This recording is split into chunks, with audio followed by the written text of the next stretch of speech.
Hello, and welcome to another episode of the Undiscovered Decade. This is a podcast where we look back at the movies of the 1990s and try to dig up some hidden gems, try to crack the code on ones that people have forgotten. Uh, this is a movie that we're talking about this month about friendship. What better to have a team of friends that have never betrayed each other? We're talking about Sneakers.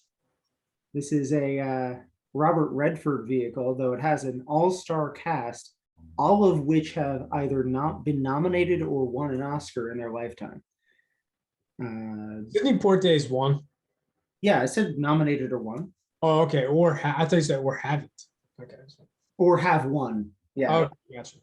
I gotta enunciate better. I'm trying. But yeah, Redford's won. Sidney Poitier's in this. Straight Heron's been nominated. Straight there, yeah. Mary McDonald was nominated twice around this time. Passion Fish, I believe, comes out later this year, and she's nominated for that. We have River Phoenix, who's nominated for an Oscar. This is his second to last film, I believe. Wow. Right? What was Timothy Busfield nominated for? He's not the high. Oh, okay. Never mind. Yeah, that's the supporters. Yeah. Sorry. Little Big League, he got nominated. I have to say, that was the one I was going to say. That is funny you bring him up because I just realized he's in Field of Dreams as well. Yeah. Which Phil Alden Robinson had directed right before this. Yeah. So I didn't think of that. He's been nominated for a screenwriting Oscar. wait, is that the dude from Grounded for Life? No. The guy that play, yeah, Donald Logue is in it. It was like, oh, hey. Yeah. Timothy Busfield is one of the agents that pretends to be FBI. Ah, gotcha. With Eddie Jones. Well, we'll get there.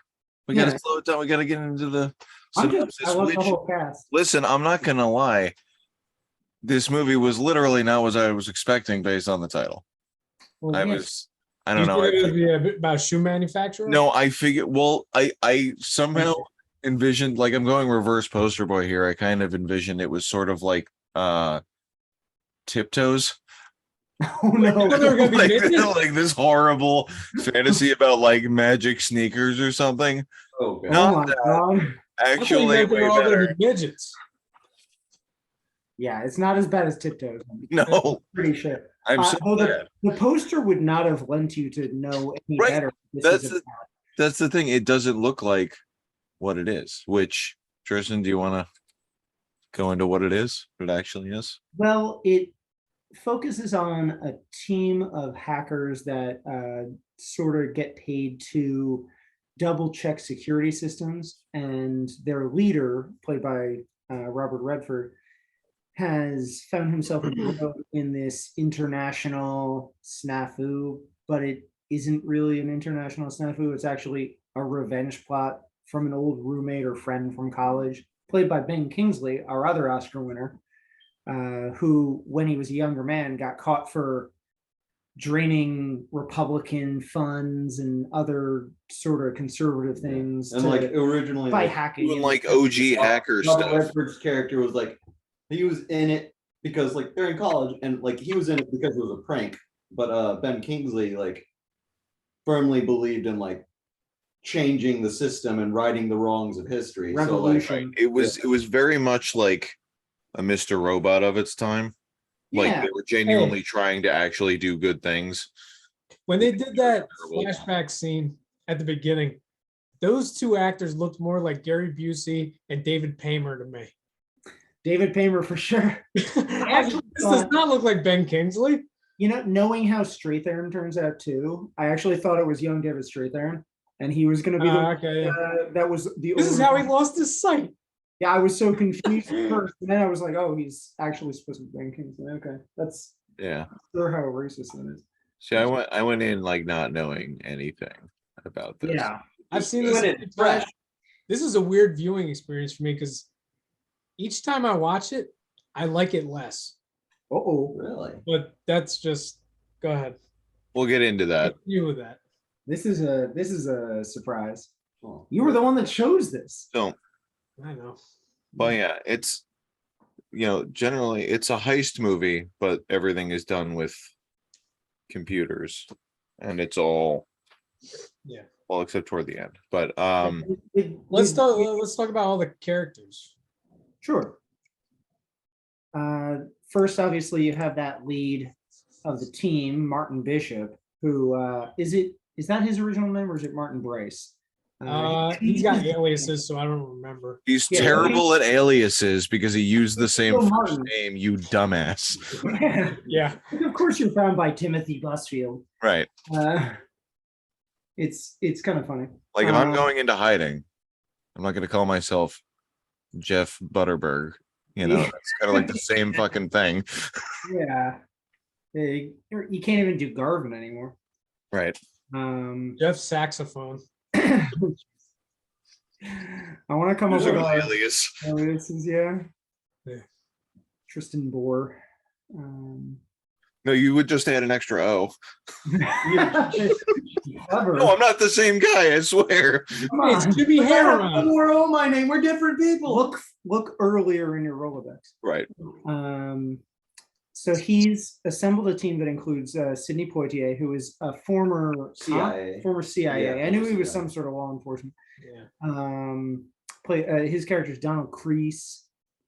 He also has Carl Arbogast, who is this young kid who what did he get caught for? That's River Phoenix. Changing his No, grades in school. Like, none of them got caught Yeah. for anything except for like Robert Redford, because he's the one that had a track record and had True. to change. Well, no, they Everybody else- did. Everybody else they had did like a catch- legitimate thing that they were like doing that wasn't, They called him like technical. Catch Me If You Can. What's the character's name in Catch Me If You Can? Yeah, Frank Abagnale. Frank Abagnale, but then they turned him to work on the other side of the law. So Yeah, that's an interesting conceit, honestly, because they're still kind of like Robin Hoods. right, they even make that reference, I think, in the movie too. Yeah, and it's almost like what I think Martin thought Cosmo, who is the person he ends up accidentally betraying. Cosmo Kramer. I know. Cosmo is Ben Kingsley's character. Yeah. Martin thought that's what they were doing at first. I think by pranking people, they're just like twisting the knife, not stabbing. They were college kids. They didn't. right. What What they're did you- just reappropriating, like, Yeah, like you said, Republican and conservatives like funds to like other organizations. yeah, But like, that's illegal. And they got busted pretty quickly. yeah. So you don't gain much sympathy for him at the beginning by abandoning his friend who's about to be arrested. Yeah, we didn't really talk about what he Well- actually betrayed him for. He accidentally abandoned him by going to get their dinner. Yeah. And that's when the feds come and try to get both of them, but only But- one is there. Yeah. But And he tried to yell. He tried to really warn was him. a matter of luck. Yeah. Yeah. Really. So it wasn't betrayal. It was just like he just got lucky and So Cosmo went on the doesn't run for the need- rest of his life. Yeah, Cosmo- he's not gonna like run if you walk out to get pizza and the feds are raiding your apartment, you're not gonna walk back in and be like, hey guys, I was also part of that. Well, I don't think it was Right. Yeah. on Cosmo's part, because like I think he knew that Robert Redford's character was able to stand up to the job to do what he needed him to do. Oh, so he Yeah. thought he was gonna, Because like he thought Martin was gonna continue his idealization. yeah, because he did try to recruit him to join their cause. It's like, now I have this little black box. Yeah, Which okay. we can have do to this get back together. We can into finally that, change the too. world. But then Robert Redford's like, nah, it's just like that's power. Power corrupts. And Yeah. like, no. Yeah. So it's the, So, like, the different divergent yeah, ideas. and then like clearly like- spell their characterization. Ben I guess. Kingsley's character, like he's like unable to kill his old friend. Right. Yeah, it's sentimental. Yeah. Yeah. So it's But just we like, gotta I don't think it's a we're revenge still- plot, but like more Still so the like, characters. like it is like I know. a heist situation. Jeff really like- wants to talk about the two other characters. Oh yeah. What? We No. we missed one character as well, someone who was nominated just a year or two earlier for an Oscar. Dan Aykroyd Yeah. plays Mother. This is a thing that I don't like. My because favorite they only character. keep characters that have nicknames. They should have more nicknames. Yeah. Because Strathairn is Whistler, and he's probably that because he is blind, so he has to call out to people. He's blind, but also it's a play on that guy from the 70s. I think John Draper was his name, who who was known as Captain Crunch because he'd take the little whistle that they had in the Captain Crunch boxes, and he found out that they had the same tone as the phone system, so he would use that to make free phone calls. Wait a second. Hey, Is that where'd It's you like read the about first this? hacker. What? Where'd you read about this? I knew about it previously, Holy but crap, it's so also you listed maybe in the did that? trivia for the movie. But Huh. cool. because Thank you for reading the the- reference to that was because of the Captain Crunch thing they find in the guy's trash later. But Oh, so I think that's why he's called Whistler, because they actually mention, he got into some trouble with the phone company. yeah, interesting. So he's sort Also, of he's blind. So Yeah. Yeah. Was Yeah, Mother a based- blind hacker. yes. was Mother based on any other real thing, or is Yeah, there Dan Aykroyd's own conspiracy Yeah, theory. exactly. That's literally He's playing was just- himself in this movie. he's playing a college age version of Race Dance Yeah, 10 years No, if after you've race seen him after. in anything. He's big on the paranormal and UFOs and conspiracy theories in general. yeah. Like I feel like no, I feel like he came up with a lot of his own dialogue. Yeah. just turned the camera on him. He's Yeah. very much like the Dale Gribble of the group. Really, it was like the movie, like his part in the movie was just him ranting. Yeah, he didn't. Yeah, I'm not. They just cut to him for a crazy conspiracy theory and then just go on with the plot. Yeah, he's just supposed to be like that People man. aside, And it's great because the former CIA guy is like on the team, and he's just like, I can't do this. Yeah. I gotta get His away from character- this guy. We're stuck in the same van for hours at a time, even days, and like, no.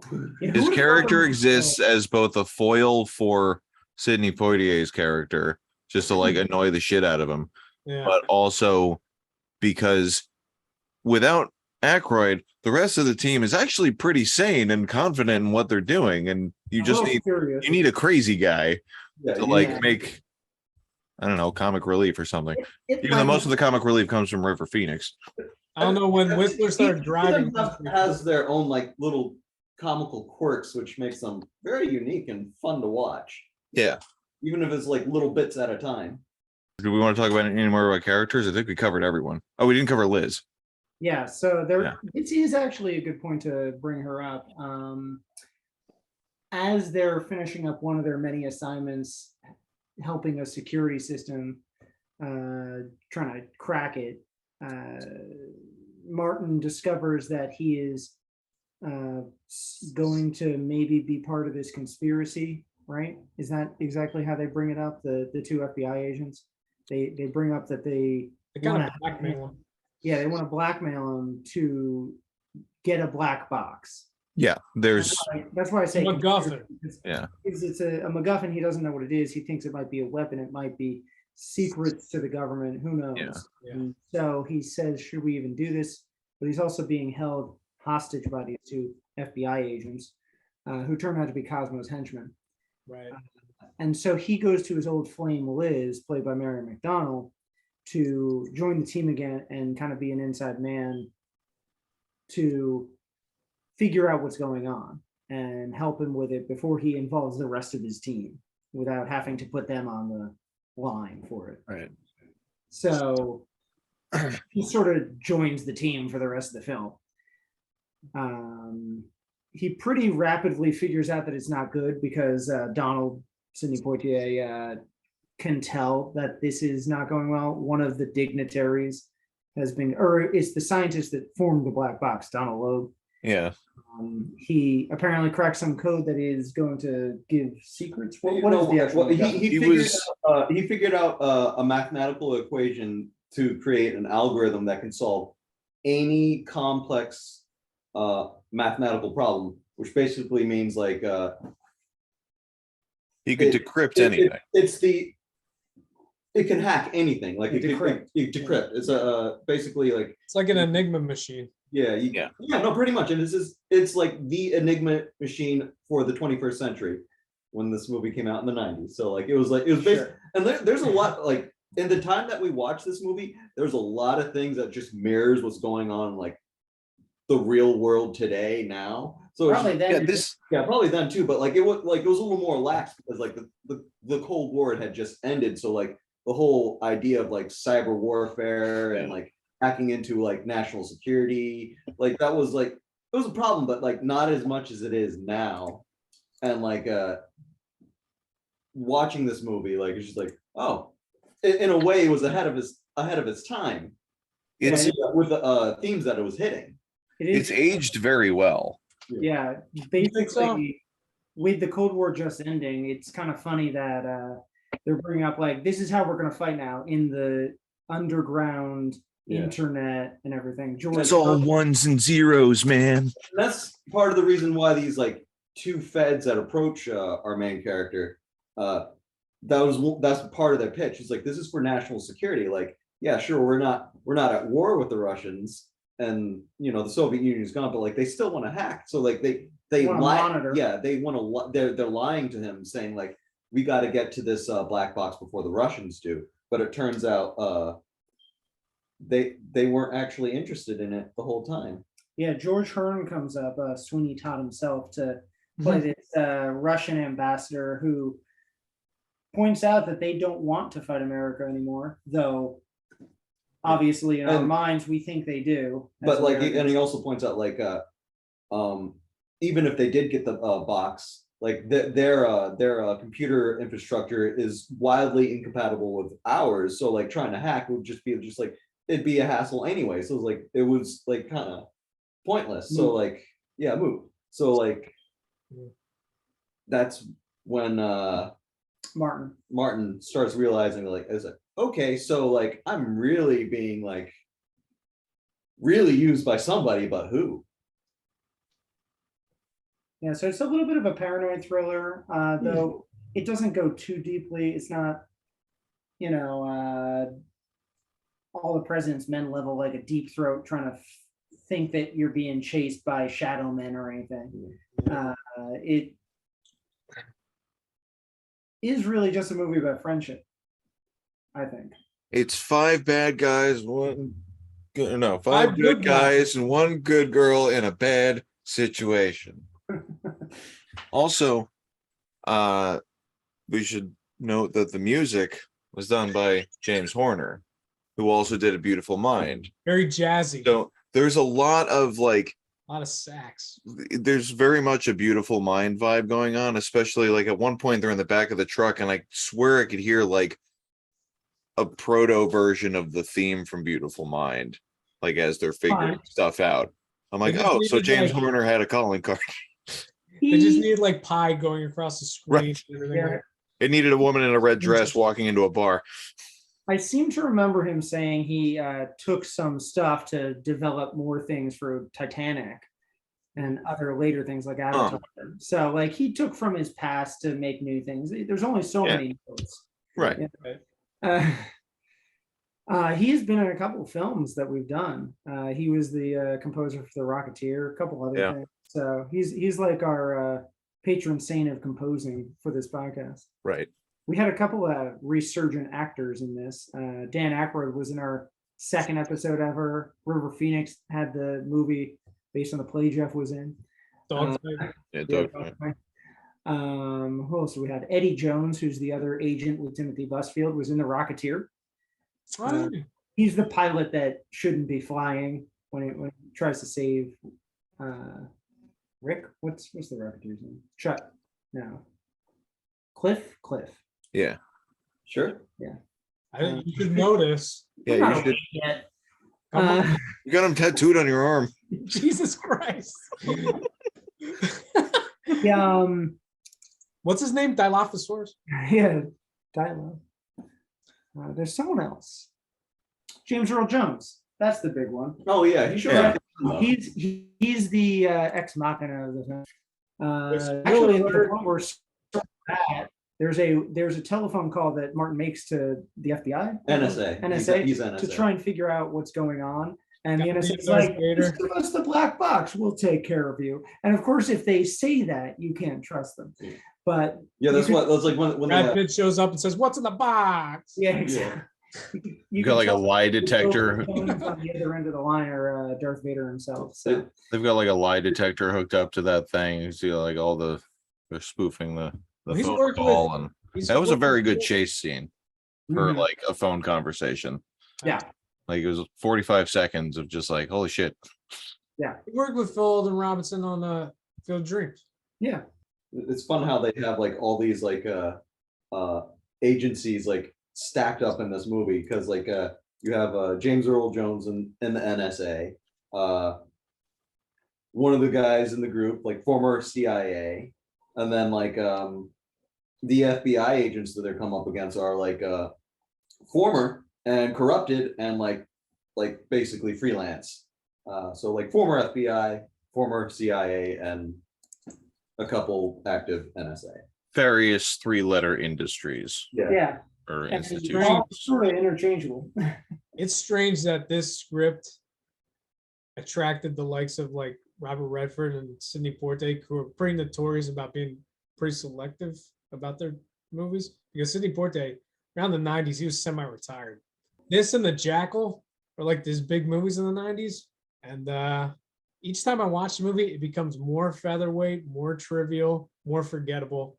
And I got to rewatch it again to remind myself what the particulars of in the movie are, because it just evaporates right after It's you kind watch of it. funny because if you notice, this whole time, whenever I stumbled on something that happened, I'd be like, Jimmy, please finish my sentence. Yeah. Because I'm I serious. forget Like what the box was. the or- movie has no retention, which Yeah. maybe is a good thing for some people. I found the movie like I I still like it, so I I don't know if disagree. it'll happen to me in the future. I like the movie, but I agree there's some things that I just kind of forget. It's kind of like There's- a nice popcorn movie. it's a popcorn movie, but it's also like, yeah, it's about friendship, but it's a fairly decent heist movie. I think it's And great. it also it's got heart.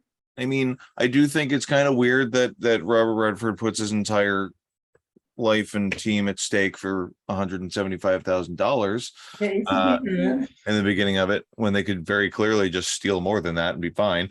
But well, I mean their objective, because they're a legitimate business, so like they gotta Right. make money. And also like he's kind of like forced to like, okay, at least I'm getting paid for this, but this also like part of the deal was before he found out that these guys Yeah. were no longer active FBI, but like he part of the deal was that like he would get his name cleared.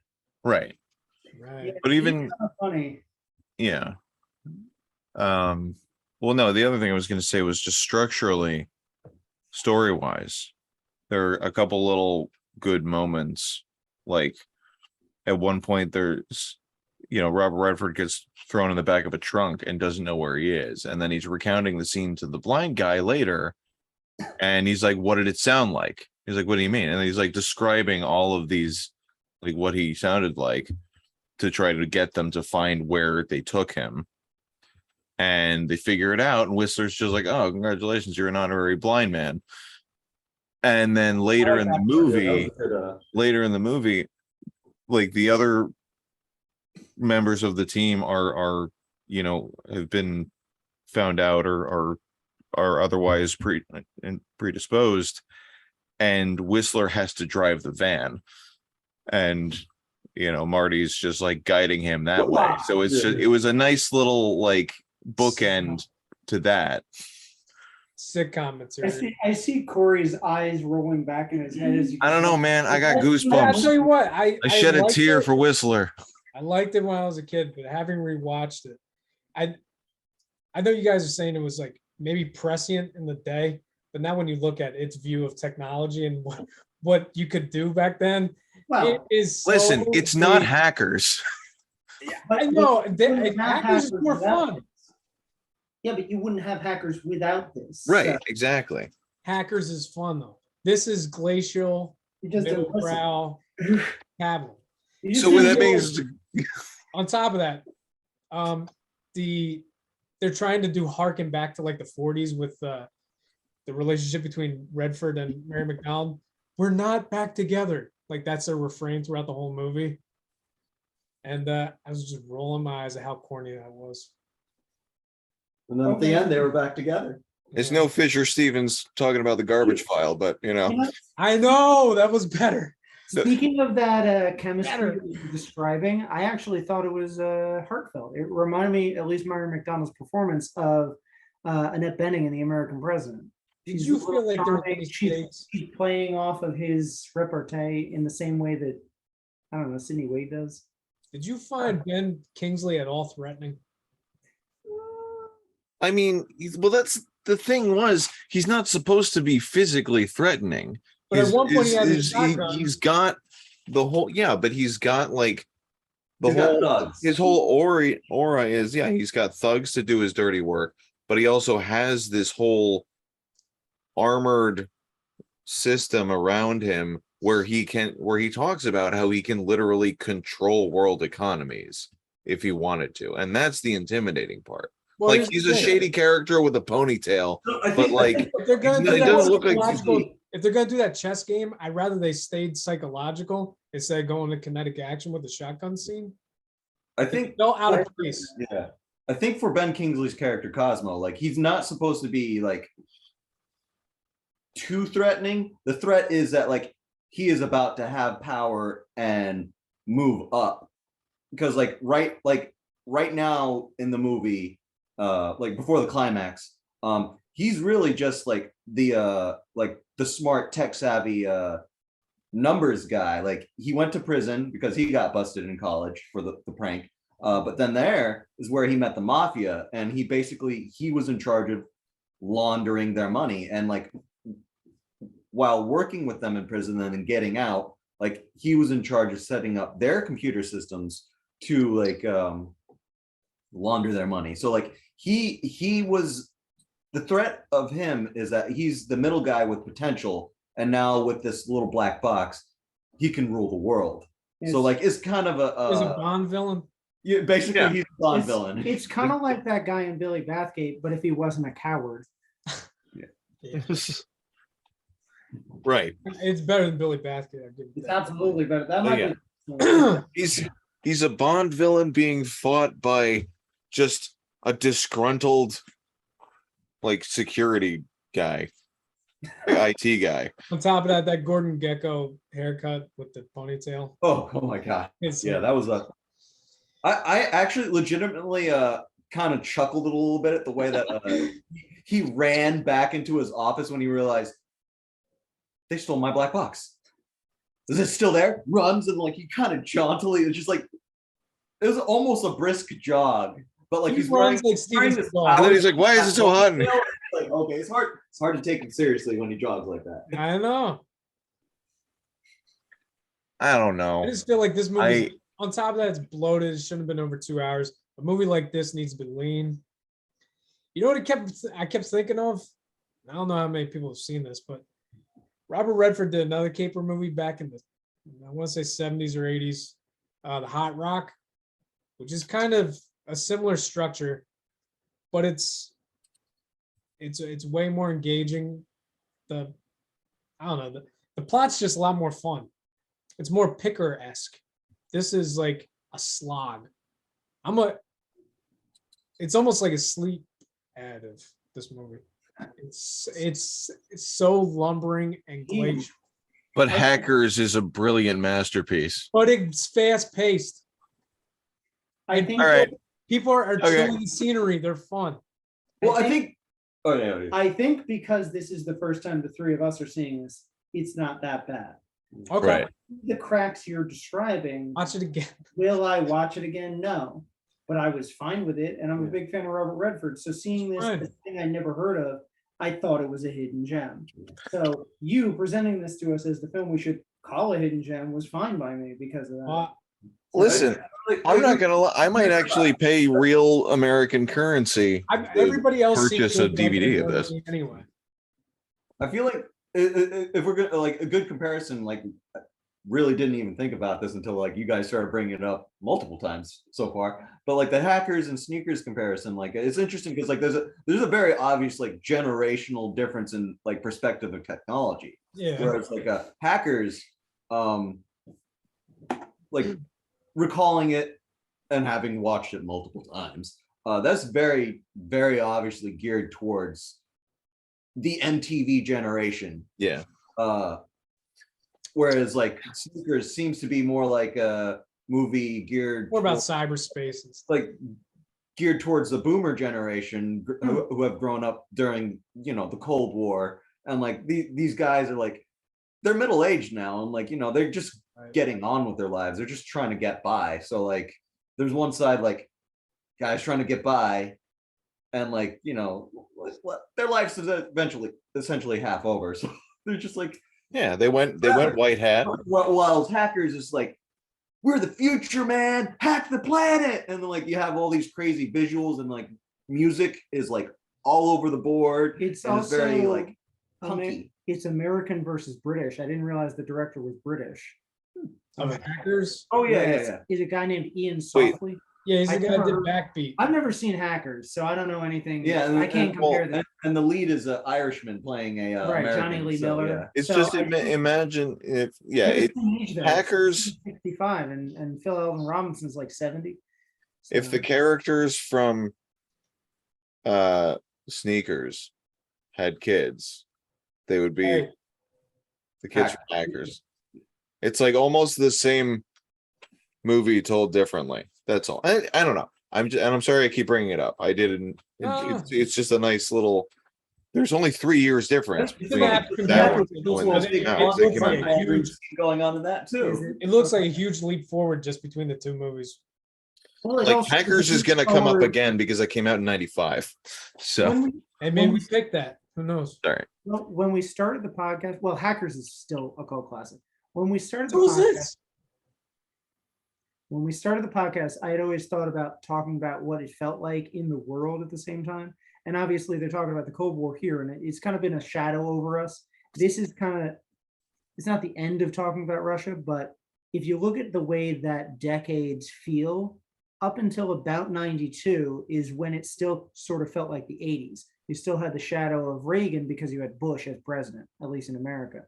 And with the fall of the Iron Curtain, you had new premiers and people in Europe taking over the world powers.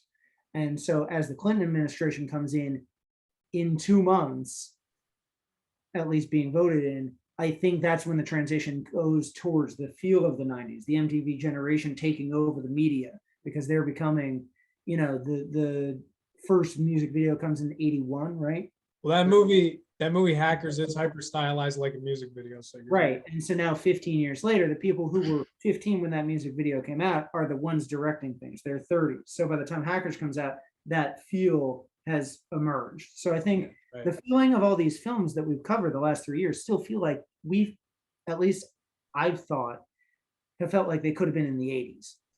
No, I agree. Some obviously were filmed in the 80s, at least that first Yeah, year. that- But by the time we get to stuff next year, we're gonna feel like it's the 90s, I think. Yeah, and also I guess another like thing that I just thought of, like given like the 80s and 90s, like the Hackers, you get a sense that like these kids have the power at their hands because they have personal computers. Right. And laptops. That's what What- leaps. but, I don't know the numbers, but I think it exponentially grows in family, in households, Yeah. how many people And have then- personal And computers. you look at Sneakers right now, like look at Sneakers, like you look at the tech that they're using like heavy, big hardware, like big computers, like computers that are like they look like you'd see in like, you know, a government facility. Right. And like it's like and the equipment that the our main dudes got, like it's a hodgepodge of a lot of like big It's like early Silicon like the Valley. powers that they have, they've accumulated over the years because of their business.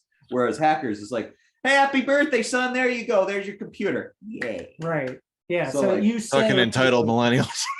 you said earlier, Corey, how the technology doesn't lend itself to what it should be. It's 92, so they can't have stuff. No, but It's a real good like spy thriller, you know, because you've got like the tiny device that they need to steal and then steal back, and that's it's on you a go very- into it as it's a spy thriller, and rather than like it's not a sci-fi, it's not a it's a good heist / spy movie. I think it's a um, comfort food more than it's, you know, a fancy meal. I think that's what you would compare the two. And I think Yeah. the technology growing so quickly and so accessibly in 3 years is what makes Hackers better. But I think this I'm not saying it's necessarily better, it's just different. you were saying better. We'll I'm just talk saying in it's we'll more talk fun. in If three. we're going by that criteria of what you said, which is escapist entertainment, I think Hackers is better. I will also say though that Sneakers it's a feel good movie by the end because of course like it ends with whatever they save the day, they save the bucks, they meet up with It's the Wizard of big- Oz ending. right, exactly, and like the NSA is just like, okay, never talk about this, and they're like, well, let's see what you can give us, and everyone just asks for these super wholesome things, like Dan Aykroyd just wants a Winnebago, and River Phoenix just wants like A brain. James Earl Jones's assistant's number, and Whistler asks for world peace, and he's like, I'll see what I can do. I could see We're Corey like dying at that. Oh moment. yeah, no. Like we're watching this now. It's like Whistler didn't get his wish. I want galactic peace. I can't guarantee I don't think River Phoenix getting that girl's number went over well either. that. Oh Goddamn. yeah. Didn't matter after a year. He's taking her to the dogfight. Oh boy. Oh my god. Oh, boy. But trying to I think. I like how it was three of us trying to argue for the film to the one that actually presented it to us. Listen, This was your one of those idea. movies- It's one of those movies. I don't know if you had heard about it beforehand, but it's Yeah. kind of gained a reputation as not even a cult classic, a classic in a lot of people's minds. Because it's got Robert Redford in it. So it's automatically a classic. I actually before we brought this up for our next viewing, Walk in the Woods is no. I'd never heard of this movie and I obviously hadn't seen it. So like Right. for Okay. my first go, like I enjoyed it. Yeah.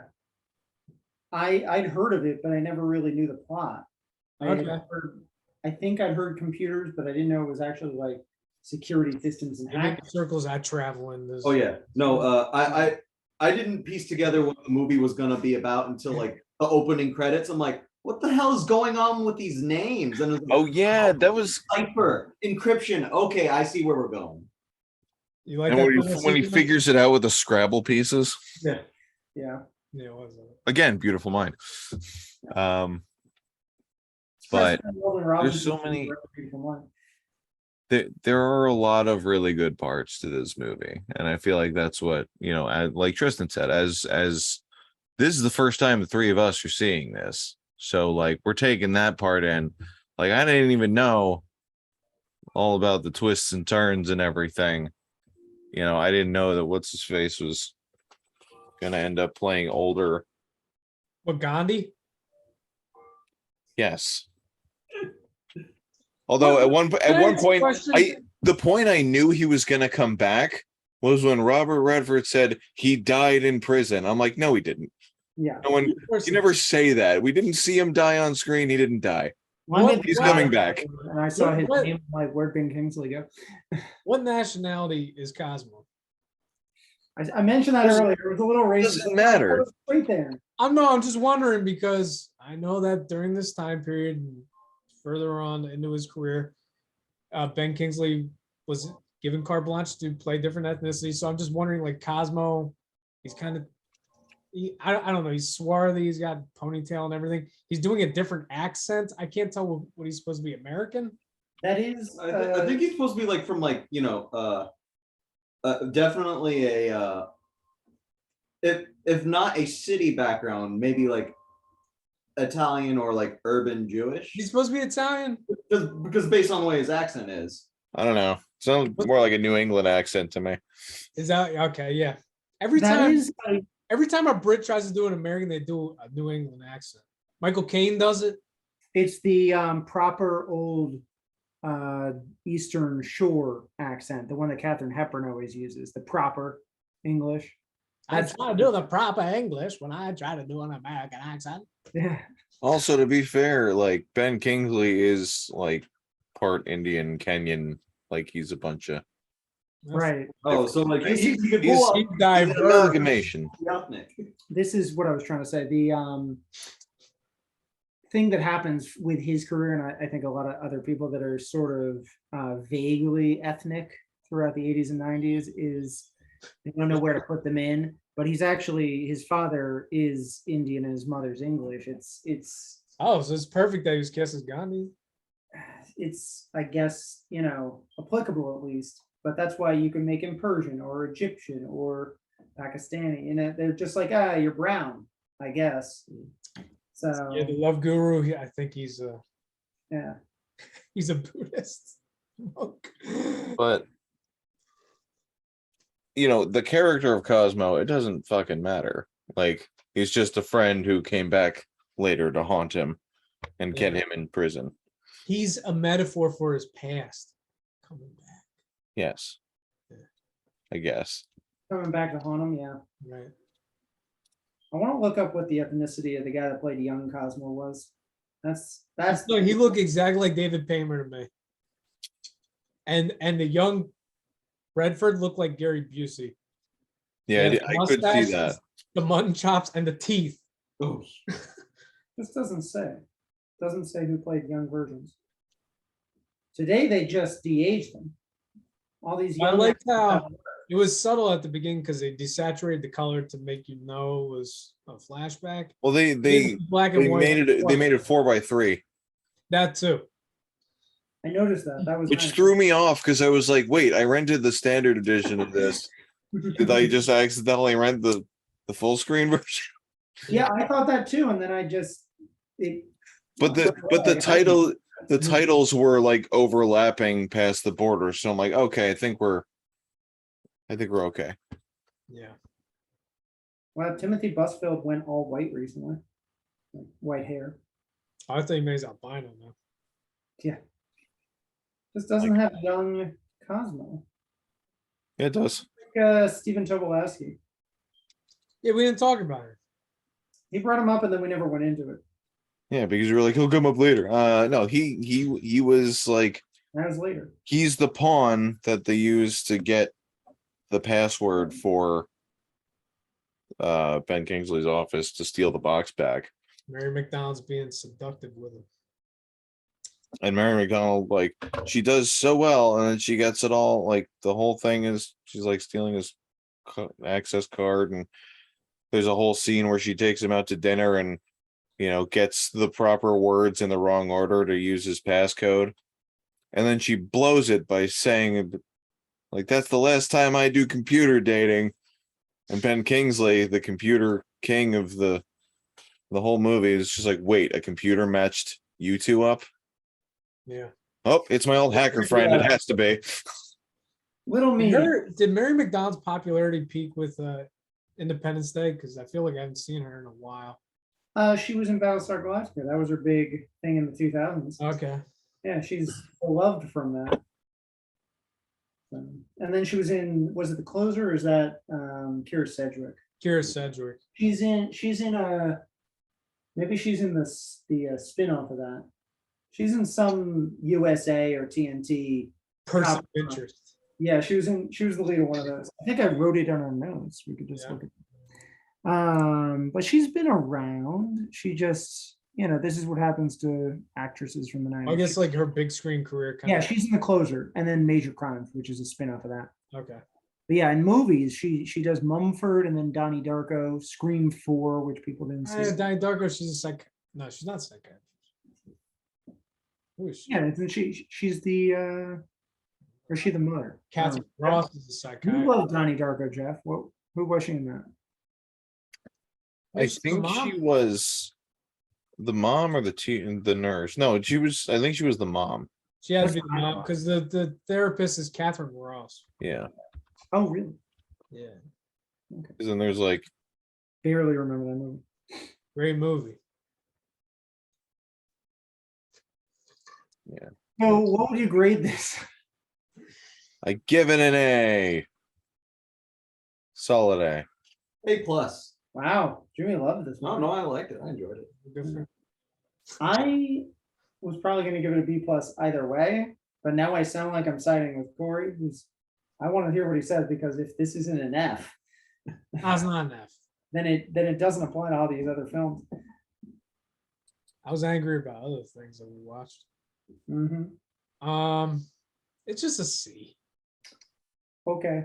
It's You're never gonna get below a C. No, I have. Mm, I think Billy Bathgate. For movies that you Me. suggested. Well, here's the thing. I figured you guys would like it. Doesn't necessarily mean I was gonna like it. Well, there's things that came out this month that I think I could have suggested, but I think they got vetoed. all of them were more famous films, I thought. Well, as we go through the list, you can tell me how you feel about it. Sure. But yeah, I give it a C. Just it's one of those movies that's like evanescent from my memory. The more I watch it, it's kind of like, it's a bad analogy maybe, but like I like the movie Smoking Aces. But every time I watch it, it's like a brand new experience because I'm like, oh yeah, I forgot majority of this movie because right after the credits roll, it just kind of evaporates into the ether. Huh. No, that actually works. I get what you mean. There are films like that for me. Yeah. I mean, There's ones that I know I love, and then I'm like, I don't like this as much as I remember. Oh well. legitimately, I feel like with a faster pace, this movie would have been better. this might play into as much as high of a grade that I gave the movie. This will play into Corey's like probably a viewpoint or argument or whatever. Which is valid. Like we watched this like 2 weeks ago, right? Like, yeah. Honestly, like whenever like I would sit and try to recall the movie and like think about it, like I'd be like, the fuck did we watch? And I'm like, okay, all right. And then I pause and like, what happened? But like whenever we would talk about it, like right now, like everything comes back like that. So like on my own, like there's just certain movies that like a little either improve or degrade within time. It is a little ephemeral. I just feel like okay, I got this. But like on my own, like trying to like re-remember the movie, like okay, I'll get bits and pieces, and then just kind of like move on to my next thought, and then like come back to it like later on in the day. So like it's just feels like the half-life of this movie corrodes every time I rewatch it. Yeah, it's a fascinating phenomenon. Yeah, will we like this at the end of this whole podcast? It'll probably rank towards. You know what? You probably won't remember it.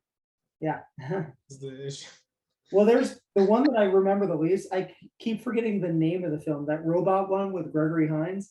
It was only last year. Okay, I gave that movie like a D. Oh, Eva Destruction. Yeah, I I gave can't remember the name. It's just never gonna stick.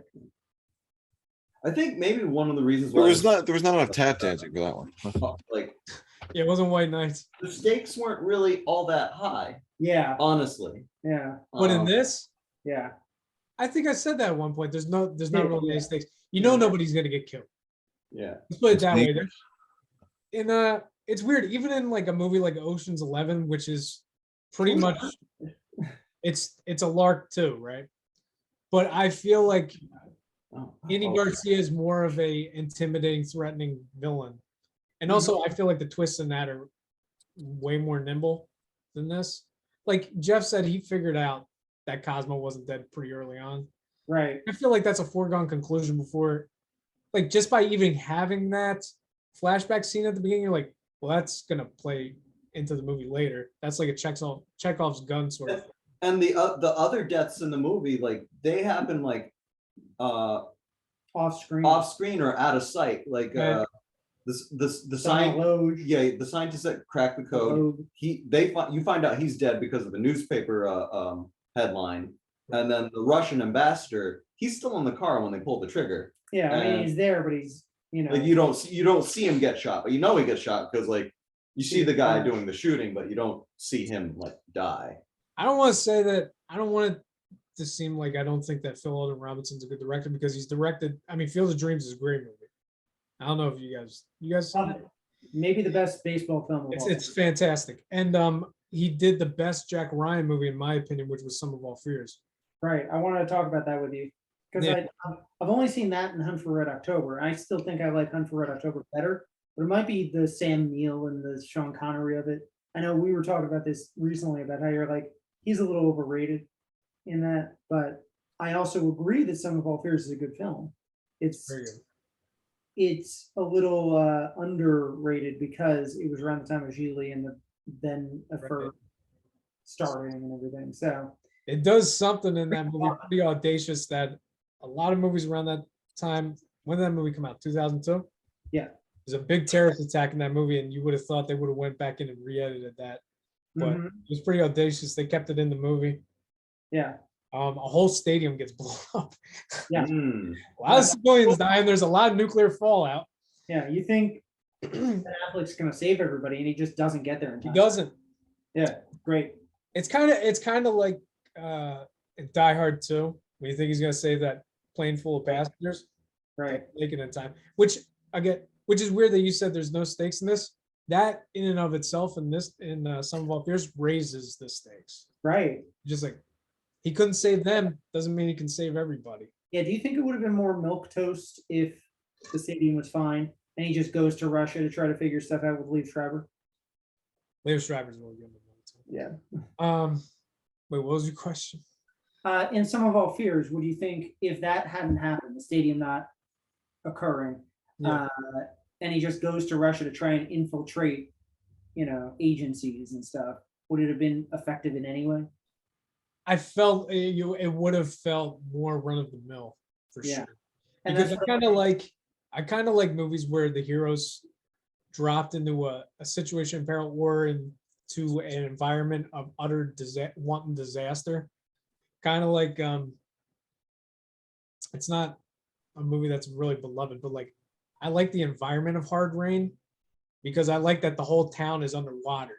So Mhm. on top of trying to thwart the villain, there's environmental threats. right. So he's in a city that's in flames basically, and people are rioting and looting and going nuts. On top of trying to get to the villain. And he has this Some of my focus. fears. Yeah. Yeah, So there are stakes around him, but you don't necessarily think they're affecting him unless that's a writing gambit that helps he's a drive the tension, yeah. but not necessarily the story. So I think in this, in Sneakers, there's no tension because it's like it's really only Redford that's in trouble. Like I was gonna say this earlier, how he's at their party after they've had a success, and he's like, "We got to do this because then my name is cleared. If you don't do this with me, my name is not cleared, and I am in He's trouble." like, guys, can you do this for me? Just for and me. everyone's like, "I guess so." Yeah, but like I think what he's selling them on is like, hey, we're getting paid good money, and like that's ultimately at the end of it, like, okay, we're getting good money, that's fine. Boy, they didn't really need that I much guess money we'll after help the you bank save your thing. past, even though we didn't know that you had a past until this moment. But You that scene, deceitful CIA motherfucker. that scene epitomizes what's wrong with the film because it's kind of just like a little selfish. Yeah. Not only that, how long have they been working together? We got to do this. How long He's have they doing been the selfish working together? They're doing something for like working specifically to make way more Redford's money. just like, I'm trying to get out of this shit, but I can't because the feds are after me. Can you guys like Yeah. Nobody had never any hear from me suspicion again? about any of this, even though Sidney Poitier worked for the CIA for how long? There's a better film version of this. I think not to say that this is like a second draft where it had a fifth. I just think the improvements you're desiring would make this a better film, but I think this is already a fine film. It just isn't perfect. Yeah. That's why the three of us are fine with it, but Sure. right about a lot of this. Yeah. So it's just And I feel like these our main characters are supposed to feel mediocre. mhm. Like I feel like Sidney Poitier's CIA character or former CIA character. Like I don't think like he's supposed to be, because like everybody has this idea of like CIA being all these like badasses that go on all these crazy wacky missions, but really CIA like a lot of times is doing exactly what he's doing in the movie, where they're sitting in a van and just surveilling. Or like there's other CIA agents who are Or just like paperwork. basically bureaucratic jobs. Like so Yeah. like it's not that secret agent lifestyle that we're accustomed to. So like there's this air of like these are kind of just like blue collar guys doing a very unique job. Yeah. Here's the problem with that. You say they're supposed to be mediocre. You don't cast Sidney Poitier to be mediocre. Any role I don't think you could cast him to be pathetic in anything. He just brings a natural dignity to everything. He's too elevated.